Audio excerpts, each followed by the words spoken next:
And okay.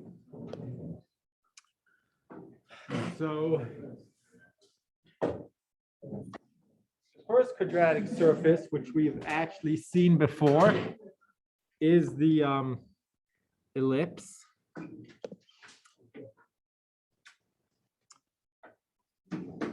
And we've seen how to think about the ellipsoid.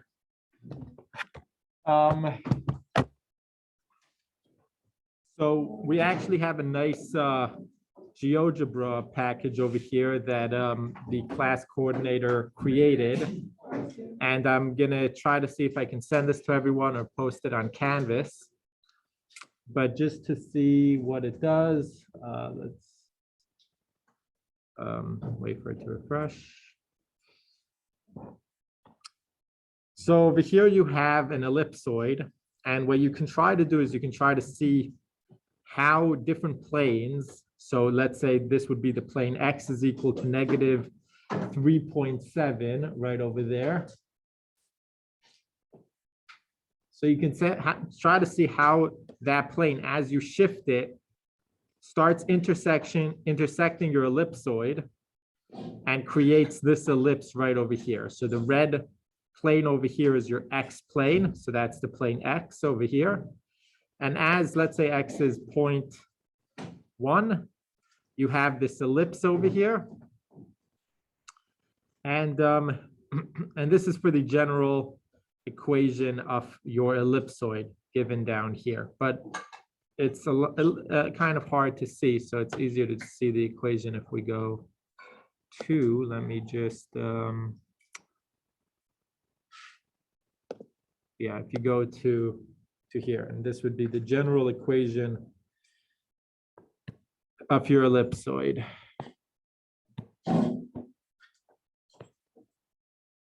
So when we think of planes intersecting your ellipsoid or traces of the ellipsoid,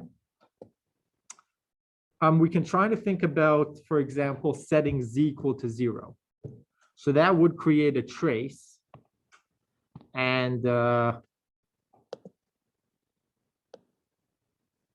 that would create a trace in your ellipsoid, which happens at this plane, where this plane is at 0, and you get this ellipse right over here. And that would be the ellipse that's given from x over 5 squared plus y over 7 squared is equal to 1. And that's this equation right over here. So you just set z equals to 0, and now you just get an equation between x and y, and that equation is a ellipse. And again, you can go to this package and play with it and see, okay, what happens when I set z equal to 0? So now, okay, let me move the other planes away. So as you can see, this blue plane intersects your ellipse and creates the ellipsoid and creates an ellipse, which is this blue line right over here. Okay, any questions about this? Why an ellipse looks the way it is, or how to intersect it with planes? Okay. And in general, if you intersect your ellipse, you can think of us intersecting it at, let's say, some coordinate, not z necessarily equal to 0, but let's just go for z is equal to z naught, or let's say 2. So z is equal to 2. So now you're going to go up in your z dimension to z equal to 2, which would be here, z is equal to 2. Z is equal to 2. So in this example, you see that you get nothing. And in fact, if you look at the equation, so if you set z is equal to 2, so this would be for some different ellipse. Of course, you're going to get x over 5 squared plus y over 7 squared. And then now this is a constant. So you can move this constant to the other side. So this will be 1 minus let's say 2, which is your z, over 81 squared. Now, can anyone tell me why at some numbers for z, let's say in this case, z equal to 81. So if I take z0 is equal to 81, I will not get an ellipse. I won't get anything. Can anyone tell me why that would be?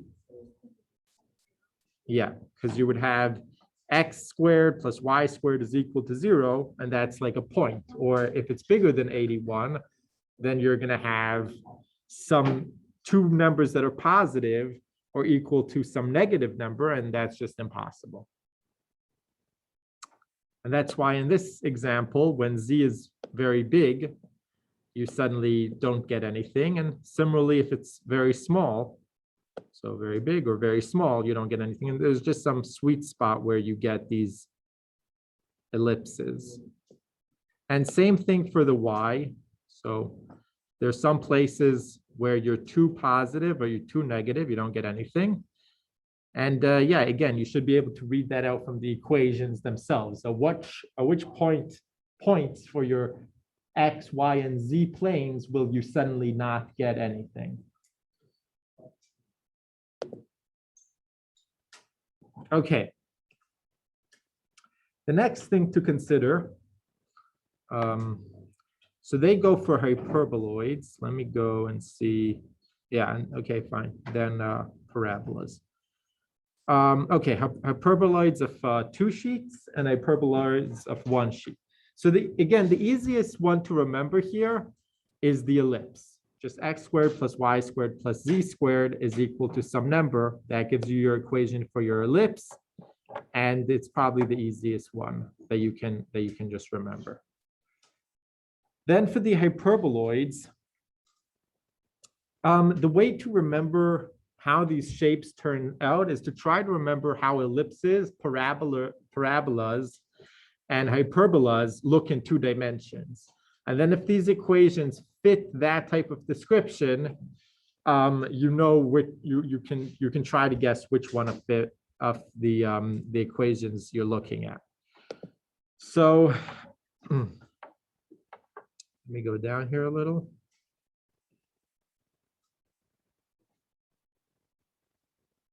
Okay, so they did parabola. Okay, so yeah, I'm gonna just do the parabola because I do think it's actually easier than the hyperboloid. So let's do the paraboloid, elliptic paraboloid. So this happens when you have 2 different shapes in one situation. You have ellipses, and the ellipses you can look at as, okay, let me put the x and the y on the side. As you move your z, you see you get these ellipses. That's the elliptical part. And then you have parabolas, which, you know, are very well understood. We should understand parabolas pretty well at this point. And that's, here you see parabolas and another set of parabolas from the other axis. So 2 of the axes are giving you parabolas, as you can see, and one of them is giving you ellipses, and that's why it's an elliptic paraboloid. And the equation for an elliptic paraboloid is given right here.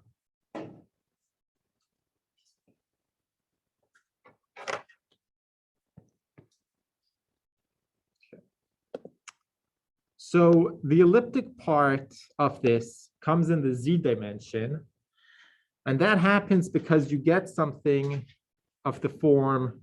So if I take z to be some number, let's say 4, so if z is equal to 4, what I get from these equations is I get 4 is equal to x over a squared plus y over b squared. Right? And if you're trying to figure out what your shape is, let's say take the z coordinate to be some numbers and see what do you get. So what are we getting over here? Well, we're getting a ellipse, right? X squared plus y squared is equal to 4, which is why when you have your z, when we're moving in the z direction over here, we keep getting these ellipses. As the z grows, Okay, as the z grows, your ellipse grows because your radius is growing. Right? So that happens as this number over here grows. So as that number grows, you're getting bigger and bigger ellipses. If it's 9, you have a bigger ellipse. 16, an even bigger ellipse. Okay, now what about the parabola part of this? So the parabola part is happening in the x and y dimensions. And we can think of, let's say, taking x is equal to 0. So that would give us z is equal to 0 plus y squared over 2, which is a parabola in the zy direction. So if you have your dimensions, x, y, z, and you go to your zy dimension, plane, then what you get is, you get some parabola over here. And that's this parabola, right? Z is equal to y squared over 2 is a parabola. And now, of course, we can change your x. We can make x to be positive. Now it's squared, right? There's a square on top of the x over here. So it doesn't matter if we take, let me erase that. It doesn't matter if we take x to be positive or negative, it's always going to be positive. But the question is, what happens if I take, let's say, x is equal to 1 or negative 1? Should get the same thing. And that's, okay, well, you get, let's imagine over here that a is 1. So I'm just going to set a equal to 1 for simplicity. So you're going to get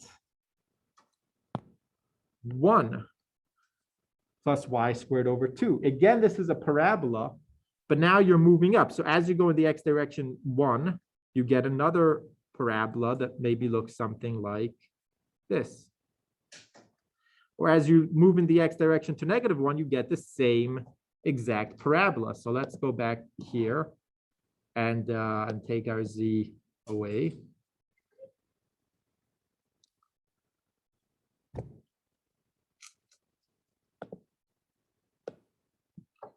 So as x, so at x equals 0, like we said, you have this parabola in the yz dimension. And then as, let's say, x goes to 1, it's the same parabola, just moved up and to the side, right? It just moves up because that the x coordinate just shifts it, and you add that to your parabola, you get, am I right here? Nope. Okay. And same thing for negative 1. Negative 1, you get, again, a parabola that is moved up by 1 at x is equal to negative 1. And at x is equal to negative 2, it's now moved up by 2. Or rather, in this case, 4, because of the square in the x. And similarly for 2, it moves up by 4 because of the square in the x. So that's happening, again, when you take x over here and you add, let's say you put in 2. So now you have x, you have 2 squared, so you have 4. So your parabola has the shape z is equal to 4 plus y squared over 2, which is a parabola. Any questions about this? Okay, before we continue to the next shape, let me go back to the ellipse. And there's also a thing here that you can play with the dimensions of your ellipse, right? The thing that appears at the bottom over here, that determines the dimensions of your ellipse. And the h, j, and k determines the center of the ellipse. So if I move h to the positive, and h over here is referring to x, and for whatever reason, the x dimension here is not, anyway, you need to flip these, right? The green one is y and x is x, and the red one is x, but okay, whatever. So as you move your h to the positive, it's moving in the positive direction because you have a negative over here. And similarly, as you move it to the as h becomes negative, it's moving to the left direction. And j is going to determine your y, so you can move it back and forth in the y dimension. And k will determine your z, so up and down in the z dimension. And the b is going to determine how fat or skinny it is in the y direction. Okay, so definitely, yeah, I'm going to try to post this on Canvas and just play around just so that you build some intuition. It's very useful. Okay, so this was the elliptic paraboloid. You can have another shape, which also is determined by a paraboloid, but it has two paraboloids and one hyperbolic part. Two parabolas and one hyperbolic part. So this has an elliptical part, which is the z direction, which is why you get these ellipses. And it has these two parabola parts. But you can also have a shape where, let me move this to the side. Okay, you have two parabolas, and over here, this is one. You see that parabola? That's a parabola. So you have a parabola over here in the y direction. And it starts being down a lot. This should look like a, let me see, like a horseshoe. Can I rotate? Oh, sorry. Okay. This is like a horse saddle. There is also a horseshoe in math, but not in this class. This is a horse saddle. So it has these two places where it goes down and these two places where it goes up, or like a Pringles. If you have Pringles, they kind of also look like this. And as you can see, it has one parabola going in the y direction. So that's this right here. It's a parabola. It starts with its lowest point being very negative. So it has clearly some negative part over here. Right before we got that, as you add to your x, as you add number to your x's, your parabola goes up because x is squared. But okay, this has some negative component over here. And then as you add your y, it goes up and up and up until you hit, okay, 1, 0. And then at 0, it's 0. So it hits the origin right over here. And then as we get y to move again, it gets negative. So what can do that? Probably a negative y squared, right? That would make sense. That way, if it's negative or positive, the whole thing is going to be negative. Negative y squared would do this, right? So that already should tell you that there is a negative y squared somewhere in this equation. Okay, what about your x? So your x also gives you a parabola. But this parabola is going down, right?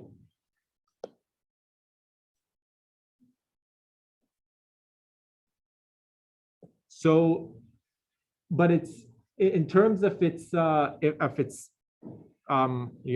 point over here, that thing is always positive. So we somehow need a parabola that has some negative component to get this thing to be concave down, but has this point being positive.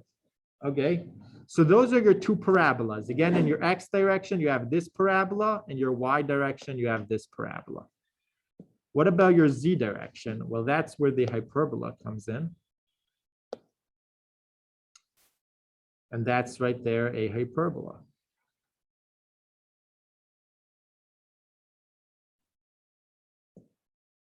Any questions? Okay, so let's go to the book and see the equation. So here's your equation for your hyperbolic paraboloid, and that's right over here.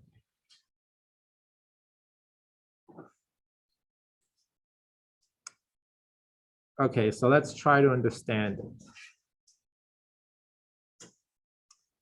So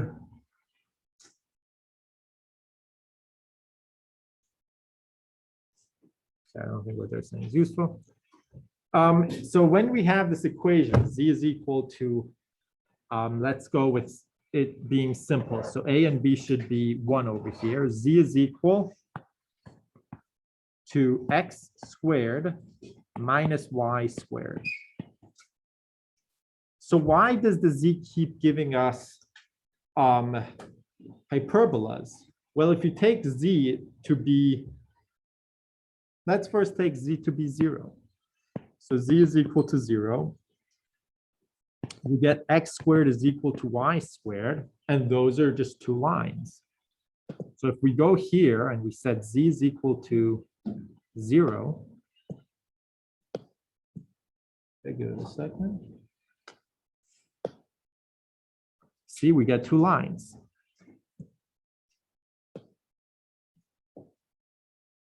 And that's the beginning of your hyperbola. And then as z becomes positive, you get some positive constant over here. And you are going to keep getting something like x is equal to the square root of some positive number for your z. So let's call that z0 plus y squared. Plus or minus, right? And that just keeps giving you these hyperbolas. So that's why you keep getting the hyperbolas as you move your z up and down. Any questions? Does this make sense? Okay. So that's the hyperbolic part of your of this parabola. What about the parabolic point parts of this? So let me let me go down here. So if you have, let's say, x being 0, so you have z is equal to negative y squared. Z is equal to negative y squared. And this is when x is equal to 0. So what do we get? X being 0.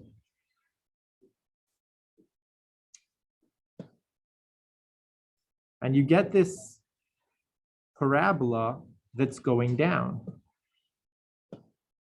in the z dimension, the zy direction, right? You get this thing, this parabola over here, which is this parabola right over there. Let me move it a little and let me move these to the side. Right? Oh, wait, no, I moved the wrong one. So it's a parabola that's going down. Well, does that make sense from the equation? Yeah, you have this negative over here. So it does. And now as I move my x, as I change my x, I make it positive or negative, I just keep getting a positive number over here, right? That's some positive number. So my parabola will just move up or down. So as I change x to be positive, it will go up. And in both directions, it's going up, right? It comes down at 0 because that's where x squared is 0. But then for all other times, it's positive. So it just keeps going up. Any questions about this? Okay. So that's what happens when you change your x. What about your y? So now we have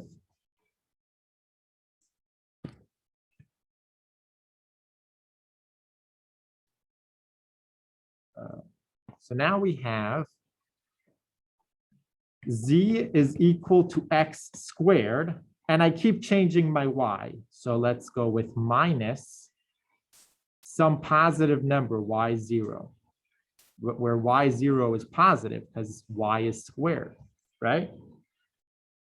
So now this should be a parabola that's concave up, but as y goes up and down, it should be, as y becomes positive or negative, this thing is always negative, so it should just keep going down. And that's the last part of this horse saddle. So that happens when, let's put x to the side. So when y is 0, It's right over there at 0. And this is concave up because your x direction is positive. As y becomes negative, it goes down. And as y becomes positive, it also goes down because it's negative y squared. It's negative of a positive number. Any questions? Okay. So that concludes this part. So the easiest one out of all of these to remember is like the sphere and the cone and the ellipsoid. Those are the easiest. Then I think the second easiest one to remember is probably the paraboloid, but the elliptic one, because we're very good at seeing ellipses and paraboloids. And this clearly has a component that has an ellipse in it, and it clearly has a component that has a paraboloid. So that should be, let's say, the 30th easiest one of the quadratic surfaces to remember. Once you know that, I would say just connect that with the hyperbolic paraboloid by thinking, oh, what happens if there's a negative? Well, one of these parabolas will be going down, and the other one, as I move y, will be going down. The lowest point will be going down, even though it's concave up. So, and of course, as you change your z, you get these, let's say you put z equal to 0, you get these two lines, which are the beginning of your hyperbolic part. So I think they have the two lines here. You see, here are two lines that represent what happens when you set z equal to 0. Okay, what will be the next one? Okay, cones. So we've seen cylinders, and we will get to it in a second. Let me see what's next over here. Any questions so far? So when we do integrations, you might see problems like, here's a paraboloid. There's one concave up and one concave down with its peak, let's say at 4. Find the area between these. So you have to know very clearly how these shapes look, how to graph them, so that you understand how to take the integrals correctly. So that's why it's important to, okay, you know how to do this. The next group is when you have two hyperbolas, and that would be going up. So in the textbook, it comes here, hyperbola of one sheet, hyperboloid of one sheet, and hyperboloid of two sheets.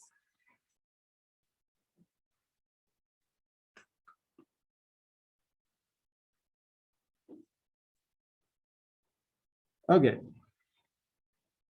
So try to focus on the one with one sheet, and hopefully that will give you some intuition for what's going on with the hyperboloid of two sheets. But these are how these two shapes look.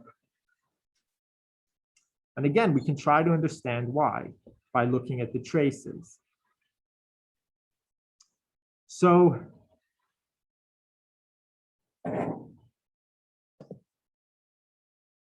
let's first try to see what is going on. Okay, so now we have something that kind of looks like a circle, and it comes down and it comes back up, and this is in the z direction. Well, how can we explain this part? Let's look at the equation. Well, the equation just has this z over 4. So let's take just the normal equation without the, so x squared plus y squared is equal to z squared plus 1. Well, as z changes over here, we just get ellipses, right? X squared plus y squared is equal to z squared. Okay, plus 1. So what happens at 0? What happens if z is 0? So you just get x squared plus y squared is equal to 1. And that means you get a circle over here, right there, with radius 1. Okay, so you start with a circle of radius 1. And the way you know that this is one connected surface is that no matter what z you take, you will always have some positive part over here, right? What's the hyperboloid of two sheets doing? Let's look at that for 1 second. You have -1 over here. So if z over here is 0, you have x squared plus y squared is equal to -1, which is never going to happen, which is why you have two sheets over here, right? At some point in the middle, they disconnect and then they reconnect. And we'll talk about that more when we get to that. But for now, it's always possible to have this following equation, x squared plus y squared is equal to this. Even if z is 0, you get a good solution. If z is not 0, it's still, this part is always positive. So you get some type of circles. And that's why you get these circles as you go up and down. So that's the easier part to remember. And again, if you look at equation and you're not sure what it is, start drawing out these type of sections and see how far you can go. If you suddenly get two lines in the middle and then you shift the z a little and you get hyperbolas, oh, you know that you're and then you look at other dimensions and you get parabolas, you're probably dealing with the hyperboloid.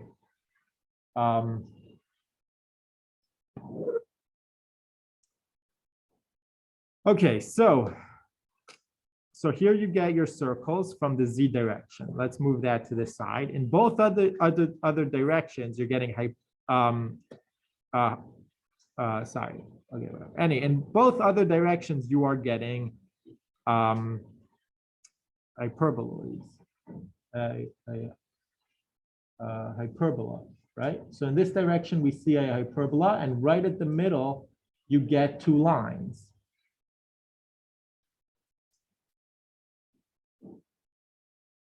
And similarly, in the x direction, you see you get these two lines. Now you get them twice.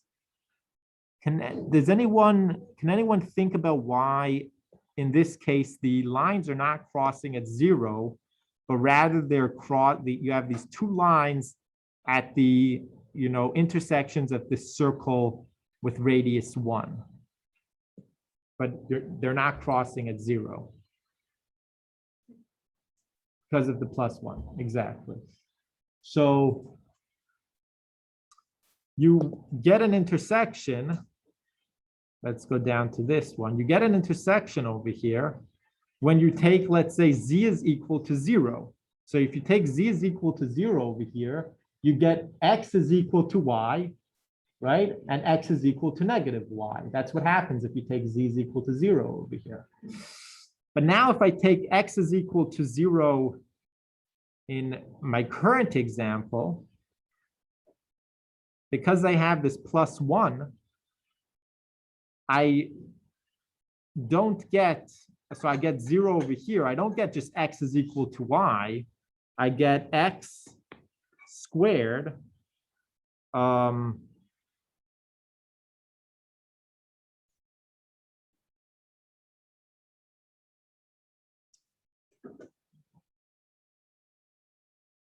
okay, so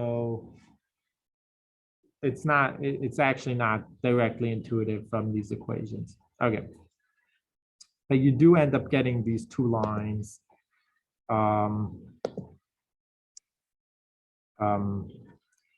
outside of that circle of radius 1.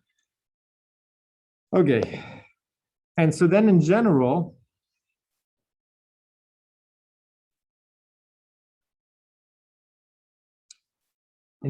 if you take the traces of your hyperboloid, so this would be, let's say, taking z is equal to 0. So you get an ellipse like we showed. If you take your x is equal to some x0, so that would be this x0 over here. And you move the z to the other side. Right, yeah, the same thing would happen. So let's say the x is 0. So you're going to have y squared is equal to z squared plus 1.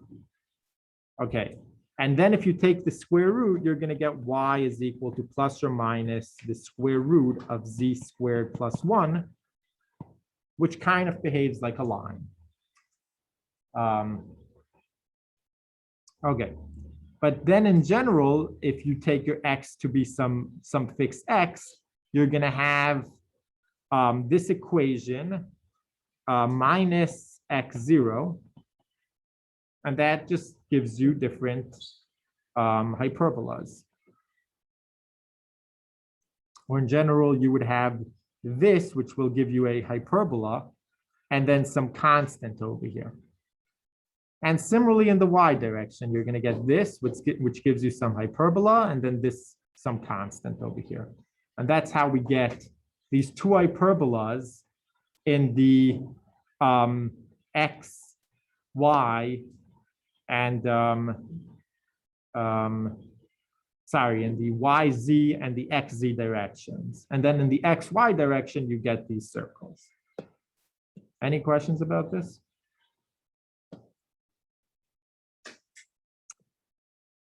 Okay, so the way to think about the hyperbola of two sheets, if we understand the hyperboloid of one sheet, is by just realizing that there's some negative over here.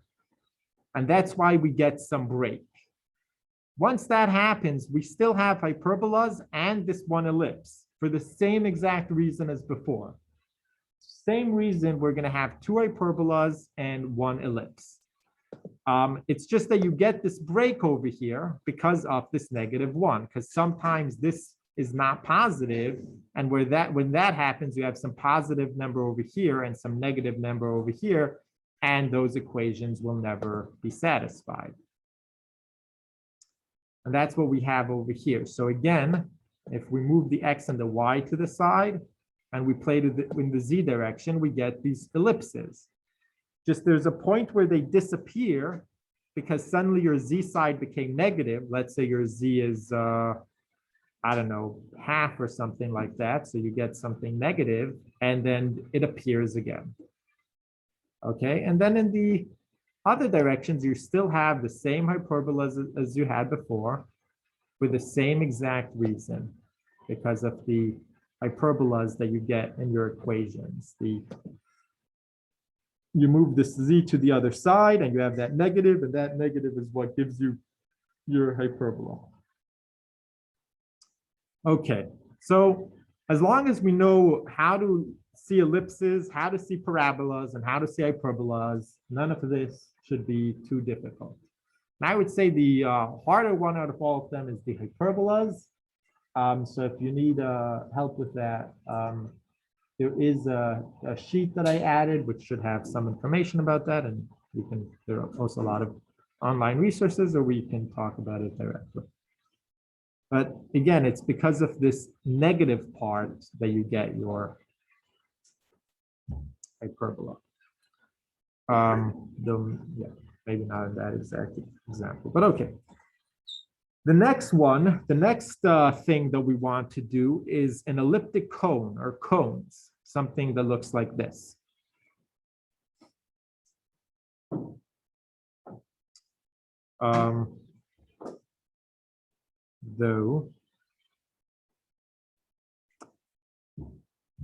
Where is the equation for it?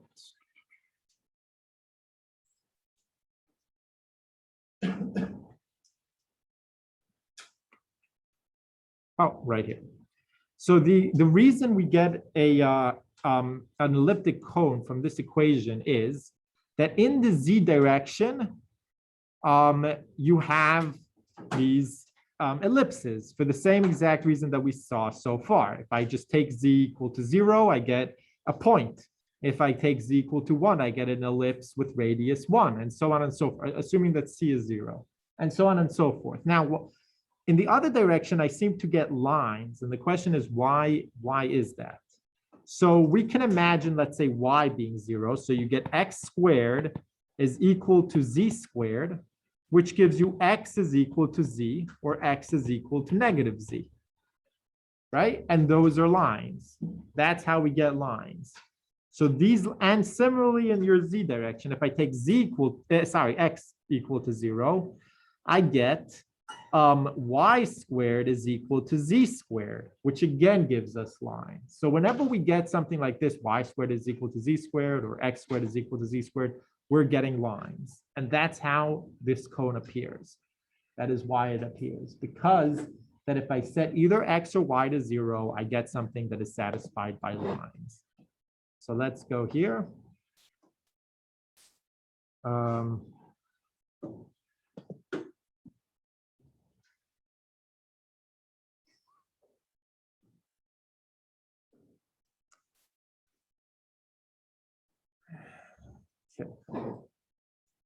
Oh, I guess aren't any cones, but a cone is actually fairly easy to see.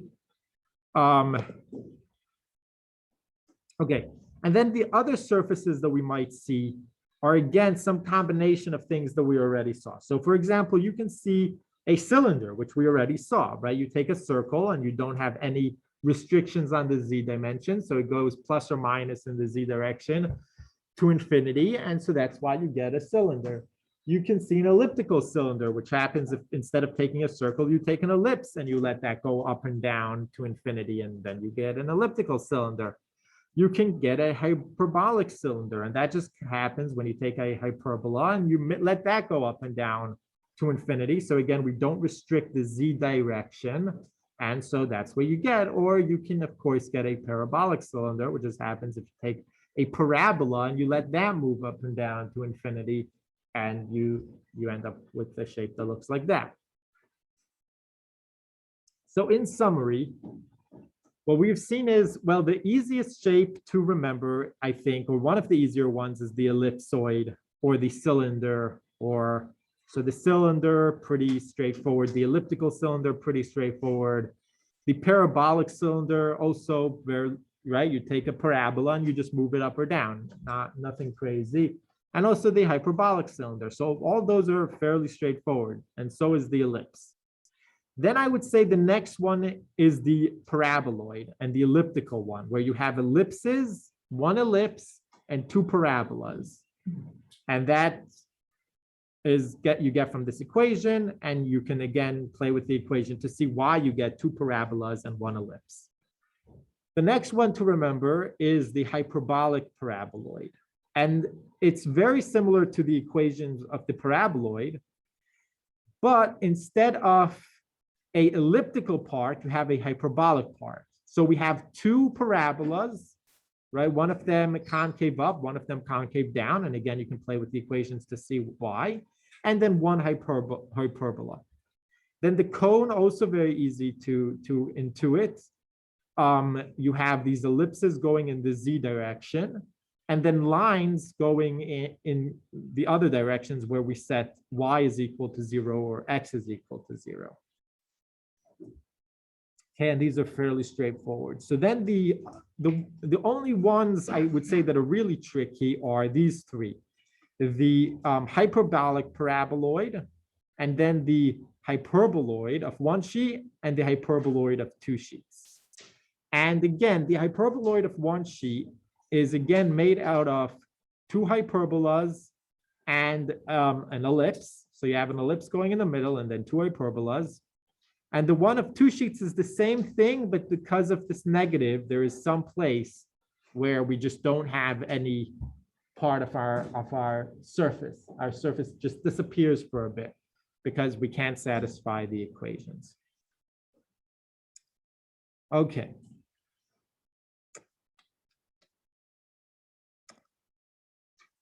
Any questions about this?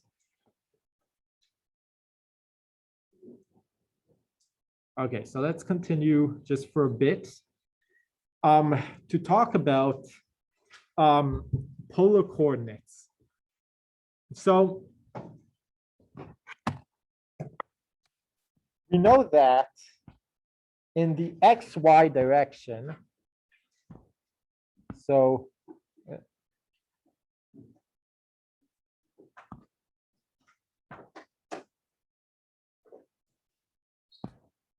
okay, so let me do this.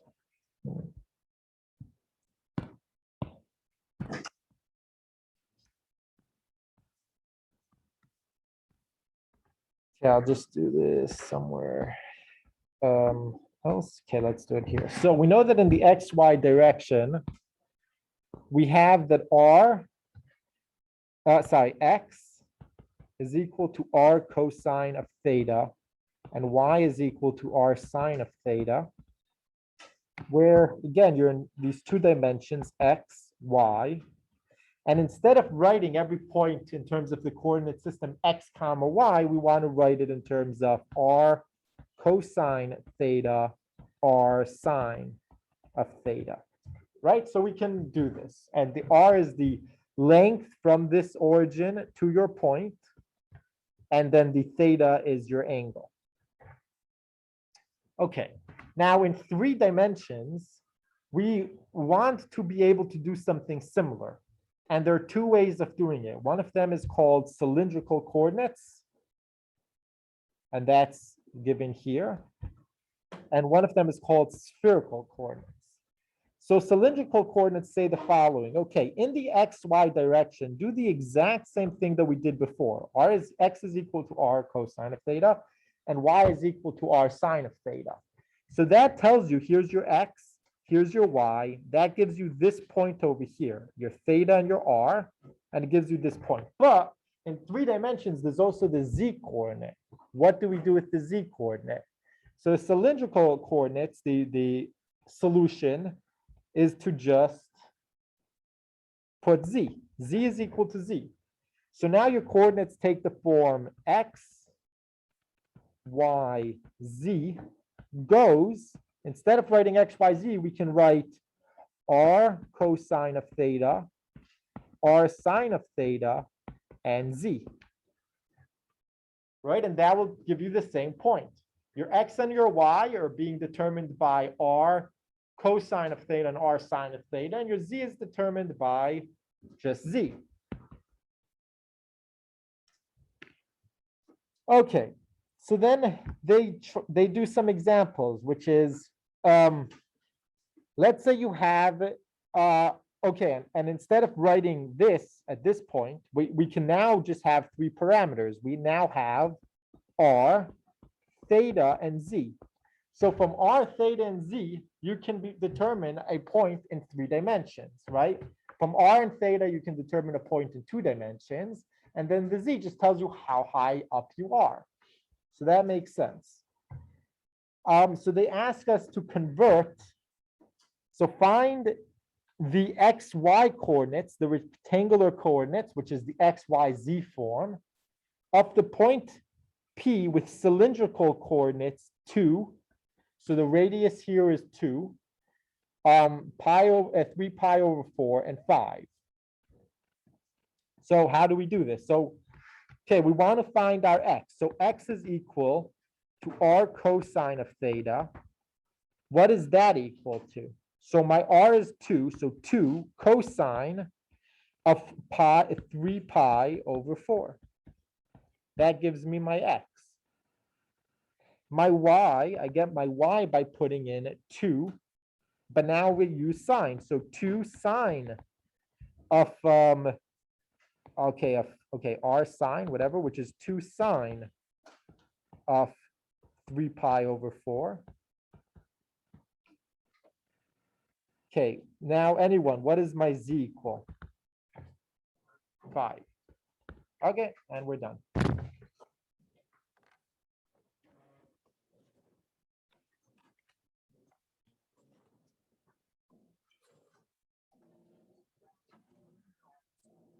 Sorry, what? Give me 1 second.